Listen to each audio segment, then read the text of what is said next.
Hello friends, welcome to SMG channel. अगर आप channel पे नए हो तो चैनल को सब्सक्राइब कर दो and hit the bell icon to get the latest updates. So आज के इस वीडियो में हम डिस्कस करने वाले हैं कुछ स्टॉक्स के बारे में। और ये वो स्टॉक्स हैं जो कि एक साल से चले नहीं हैं या फिर उनके अंदर काफ़ी अच्छा करेक्शन है अपने ऑल टाइम हाई से। सो आप इनके अंदर भी बाइंग करके चल सकते हैं स्टैगर्ड वे में, ताकि जब भी मार्केट के अंदर अच्छी खासी रिकवरी आए तो कि आपका पोर्टफोलियो भी काफ़ी ग्रीन हो जाए या आपको भी काफ़ी ग्रोथ और प्रॉफिट देखने को मिले अपने पोर्टफोलियो के अंदर। सो आज के दिन मैंने अपने मेरे चैनल के ऊपर आईटी स्टॉक्स के ऊपर एक वीडियो बनाया था, जहाँ पे मैंने जायंट स्टॉक्स को भी कवर किया था और पूरे आईटी सेक्टर के ऊपर एक रिपोर्ट आई थी जिसको मैंने कवर किया था। और क्या उसके प्रोज एंड कॉन्स हैं उसको भी मैंने इस वीडियो के अंदर डिस्कस किया था, तो आप ये भी वीडियो चेक कर सकते हैं। सो एफ का अगर देखा डेटा देख ले तो आज के दिन अगर आप देखो तो फॉरेन इंस्टीट्यूशनल इन्वेस्टर्स ने लगभग 2,500 करोड़ का जो माल है उसको बेचा है। आज के दिन अगर आपने निफ्टी भी देखा होगा तो काफ़ी वॉलेटाइल था। सो इनिशियली जो रैली थी वो मिस हो गई, फिर आपने देखा होगा कि 1 बजे के बाद सडनली एक रैली भी आई। बट वहाँ से 17,700 के आसपास से वापस जो है मार्केट 17,630 के आसपास जो है मार्केट ने क्लोजिंग दी है निफ्टी ने। और वहीं अगर डी की बात करें तो डी ने लगभग 250 करोड़ के आसपास की जो छोटी रकम है उसको बाय करके चला है। सो आज बहुत दिनों के बाद मैं कहूँगा एफ ने जो है इंडियन मार्केट्स के अंदर सेलिंग की है। सो इसका एक रीज़न ये भी है कि डाउ जोन्स के अंदर अगर आप देखें तो अमेरिकन मार्केट में मैंने पहले भी एक वीडियो बनाया था जहाँ पे मैंने बताया था कि फेड जो है वो इंटरेस्ट रेट हाइक करने वाला है, तो उन्होंने 75 बेसिस पॉइंट्स का जो इंटरेस्ट रेट हाइक है वो कर दिया है। सो उस वजह से आप देखोगे कि मार्केट के अंदर प्रेशर है। सो पहले भी 1000 पॉइंट्स के आसपास जो है डाउ जोन्स में गिरावट थी और फॉलोड बाय निफ्टी के अंदर भी 250-300 पॉइंट की गिरावट हुई थी कुछ सेशंस के बाद। उसके बाद रिकवरी हुई क्योंकि वहाँ पे सिर्फ एक अजम्पशन था, बट कल के दिन जो फेड है उन्होंने 75 बेसिस पॉइंट का जो है इंटरेस्ट रेट हाइक कर दिया है।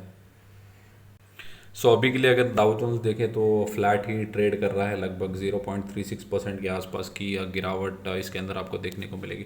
सो पिछले एक साल के अंदर देखेंगे तो एक महीने के अंदर सॉरी, सो 9% के आसपास के रिटर्न जो है इतने बड़े इंडेक्स ने दिए हैं, जो कि काफ़ी मैसिव मैं कहूँगा।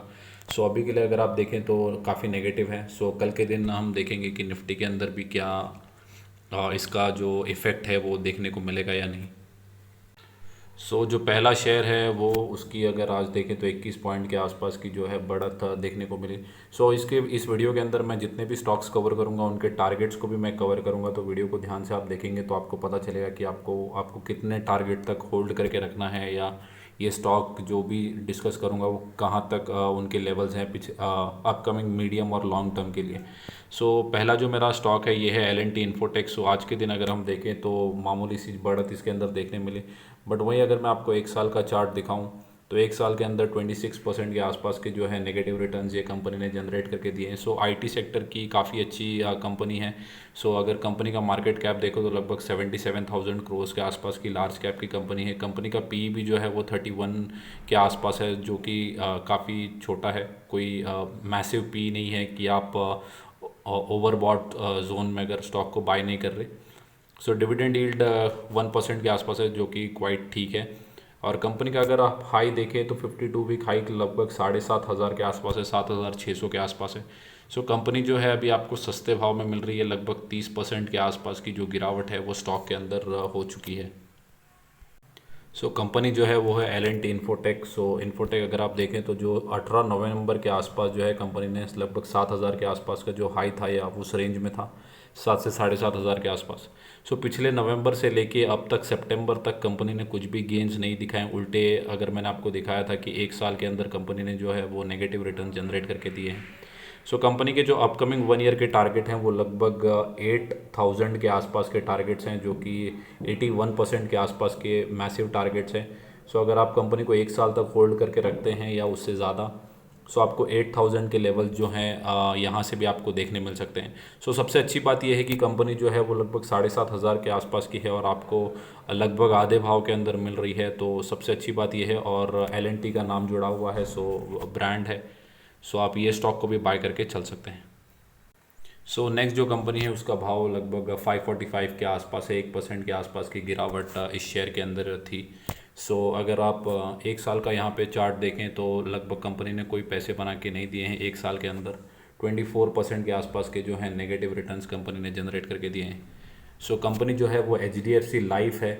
सो इंश्योरेंस के सेक्टर में ये कंपनी काम करती है। सो अभी के लिए अगर आप देखें तो कोविड के बाद बहुत सारे इंश्योरेंस के क्लेम्स आए थे, उसकी वजह से जो कंपनी का प्रॉफिट है वो काफ़ी डिक्लाइन हो चुका था। और पिछले कुछ क्वार्टर्स को मैंने स्टडी किया था जहाँ पे इनके सेल्स भी अफेक्ट हो गए थे, उसकी वजह से अगर आप देखो तो स्टॉक के अंदर काफ़ी प्रेशर है।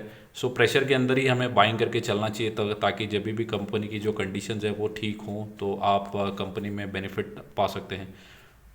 सो कंपनी जो है वो कोई छोटी मोटी नहीं है, 1 लाख करोड़ के आसपास की मार्केट कैप की कंपनी है। कंपनी का जो पी है वो 80 के आसपास है, और कंपनी का अगर मैं हाई बताऊं तो लगभग 741 के आसपास है। सो लगभग 800 रुपये की ये कंपनी है, और अभी आपको 26 से 30% के आसपास के डिस्काउंट में मिल रही है। सो कंपनी जो है वो HDFC लाइफ इंश्योरेंस कंपनी है। और मैं अगर पिछले 5 साल का चार्ट दिखाऊं तो लास्ट टाइम ये कंपनी 737 9 सितंबर एग्जैक्टली 1 ईयर बैक अगर मैं आपको दिखाऊं, जो कि मैंने आपको बताया अभी।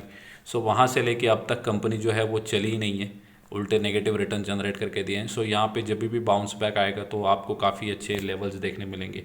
सो अभी के लिए अगर मैं कहूँ शॉर्ट टर्म के अंदर तो 687 की जो है पहला टारगेट है, और दूसरा जो टारगेट है वो लगभग 831 के आसपास का दूसरा टारगेट है। अगर ये आप ये कंपनी को medium term to long term के पर्सपेक्टिव से होल्ड करके रखते हैं, लगभग 25% और 50% के रिटर्न जो है आपको HDFC लाइफ के अंदर मिल सकते हैं।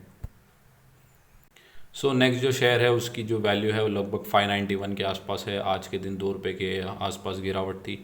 सो कंपनी का नाम जो है वो प्रिंस पाइप है। सो पाइप के सेक्टर में PVC पाइप बनाने का ये कंपनी जो है वो काम करती है।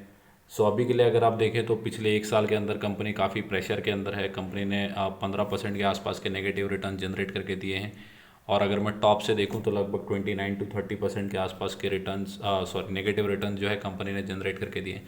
वहीं अगर आप एस्ट्रल को देखें तो एस्ट्रल काफ़ी अच्छा परफॉर्म कर रहा है मार्केट के अंदर और अपने ऑल टाइम हाई के आसपास ट्रेड कर रहा है।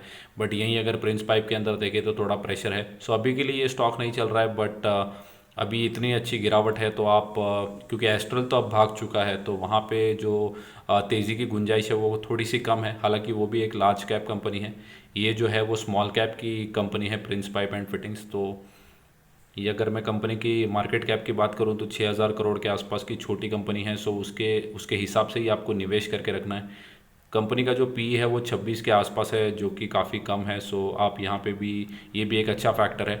और 897 के आसपास जो है कंपनी का हाई है, लगभग 900 रुपये के आसपास। सो कंपनी जो है वो है प्रिंस पाइप एंड फिटिंग्स, तो लगभग 600 रुपये के आसपास आपको मिल रही है, 300 रुपये का डिस्काउंट है।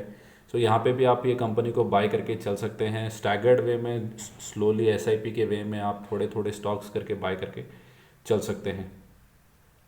सो अगर प्रिंस पाइप की मैं बात करूँ तो 686 का जो है वो मीडियम टर्म में पहला टारगेट होगा, और दूसरा जो टारगेट होगा वो 863 के आसपास का सेकंड लॉन्ग टर्म टारगेट होगा।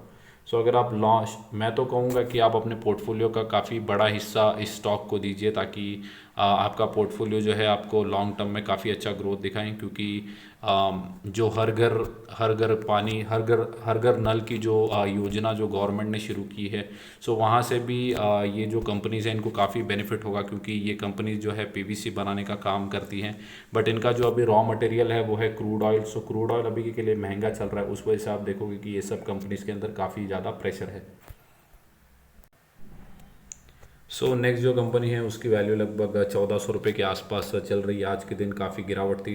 सो ये जो स्टॉक है उसने तो काफ़ी लॉन्ग टाइम से कुछ भी परफॉर्म नहीं किया है।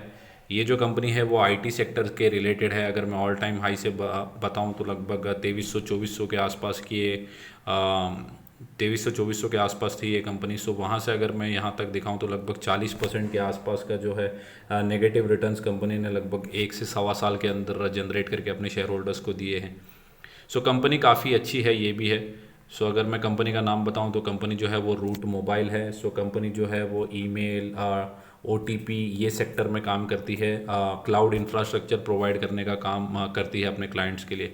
सो कंपनी काफ़ी अच्छी है, बट अभी के लिए नहीं चल रहा है, पूरा IT सेक्टर ही नहीं चल रहा है। और यहाँ पे अगर आप देखें तो 40% के आसपास का मेगा डिस्काउंट है। सो आप यहाँ पे भी बाय करके चल सकते हैं। सो शॉर्ट टर्म के अंदर यहाँ पे आपको 1600 रुपये के जो टारगेट्स हैं वो देखने मिल सकते हैं अगर आप ये कंपनी को होल्ड करके चलते हैं। सो यहाँ पे भी आपको स्टैगर्ड वे में SIP के वे में बाय करके चलना है। और दूसरा जो टारगेट है वो लगभग 1700 के आसपास है। कंपनी का जो ऑल टाइम हाई है वो लगभग 2400 के आसपास है। सो वहाँ ये तो टारगेट जो है वो तो आने ही है, आज नहीं तो कल आएंगे या थोड़ा सा लेट आएगा। बट अभी के लिए अगर मैं आपको कहूँ तो 1600 और 1700 के जो टारगेट्स हैं वो मीडियम टर्म में आपको देखने को मिल सकते हैं। 8,000 करोड़ की छोटी कंपनी है। बड़ी कंपनी नहीं है इतनी, तो आप अपना जो निवेश है इसके अंदर वो थोड़ा थोड़ा करके ही लगाएं। अपने पोर्टफोलियो का काफ़ी कम हिस्सा इस कंपनी को दीजिए, क्योंकि आपका जो मेजर पोर्टफोलियो के अंदर हिस्सा होना चाहिए वो लार्ज कैप स्टॉक्स का होना चाहिए, फिर मिड कैप स्टॉक्स का और फिर स्मॉल कैप स्टॉक्स का। यहाँ पे आप देखें तो लगभग 9,000 करोड़ के आसपास की ये कंपनी है। पी भी 42 के आसपास है। और कंपनी का हाई जैसे मैंने बताया था कि कंपनी जो है लगभग 2400 के आसपास ट्रेड कर रही थी, बट अभी के लिए 1300-1400 के आसपास ट्रेड कर रही है। कंपनी के अंदर आप SIP के वे में बाय करके चल सकते हैं। नेक्स्ट जो कंपनी है उसकी वैल्यूएशन लगभग 7,500 के आसपास की है आज के दिन की शेयर की प्राइस, सॉरी। 36 पॉइंट्स की आज के दिन बढ़त थी। कंपनी का अगर मैं आपको मार्केट कैप दिखाऊं तो लगभग 4 लाख करोड़ के आसपास की मार्केट कैप की ये कंपनी है। कंपनी का पी जो है वो 54 है। 4 लाख करोड़ की कंपनी है, मतलब कोई छोटी मोटी कंपनी नहीं है, लार्ज कैप की कंपनी है।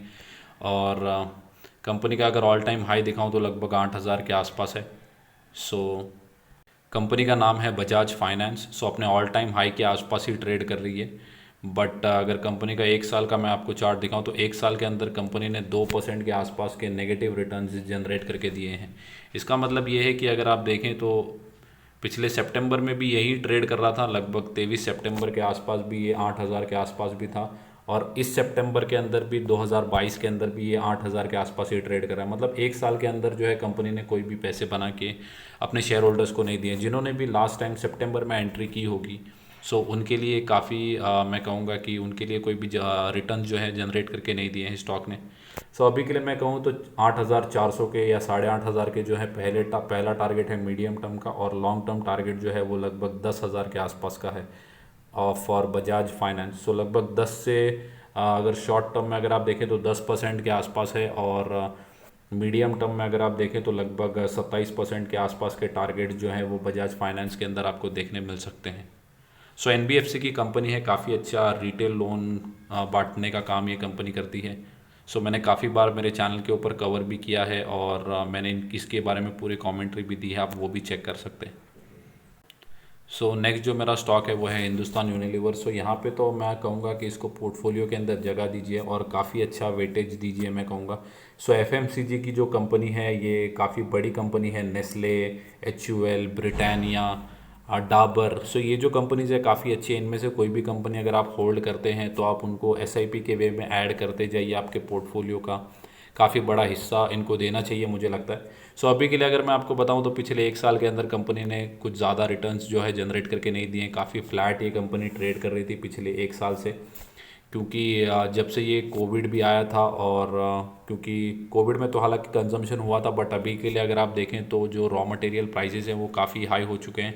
उस वजह से जो है कंपनी काफ़ी स्ट्रगल कर रही है। बट जैसे जैसे जो सिचुएशंस ठीक हो रही हैं तो आप देखोगे कि कंपनी के अंदर काफ़ी अच्छे देखेंगे कि चार्ट के अंदर आपको देखने को मिलेगा। कंपनी की अगर मैं मार्केट कैप बताऊं तो लगभग 6 लाख करोड़ के आसपास की मार्केट कैप है। कंपनी काफ़ी बड़ी है। कंपनी का PE भी 69 के आसपास ही है। कंपनी जो है 1.5% के आसपास का डिविडेंड भी बांटती है। और कंपनी का ऑल टाइम हाई अगर आप देखें तो लगभग 2800-2900 के आसपास है। शॉर्ट टर्म में आपको ये कंपनी लगभग 3,000 के आसपास के जो 10% के टारगेट हैं वो आपको ये कंपनी दिखा सकती है। शॉर्ट टर्म अगर आप होल्ड करते हैं और short term to medium term में, तो आपको ये कंपनी 3,000 के लेवल जो है वो आपको इस कंपनी के अंदर देखने मिलेंगे। बट मैं तो कहूँगा कि अगर आप ऐड करते हैं तो SIP के वे में ऐड करिए, और बेचने की गलती कभी मत करना, क्योंकि ये जो स्टॉक हैं काफ़ी मल्टी बैगर हैं और साइलेंट मल्टी बैगर्स होते हैं, जो कि आपके वेल्थ को ऑटोमेटिकली 20-25% के हिसाब से एवरी ईयर बढ़ाते जाते हैं। ये थी मेरी commentary for all the stocks, और मैंने जितने भी स्टॉक्स डिस्कस किए हैं वो काफ़ी क्वालिटी स्टॉक्स है, रेनाउंड ब्रांड है। आप इनके ऊपर ट्रस्ट कर सकते हैं, बट आपको बाइंग जो है वो SIP के वे में करनी है। वीडियो अच्छा लगा होगा तो वीडियो को लाइक कर दो एंड चैनल को सब्सक्राइब। Thank you guys.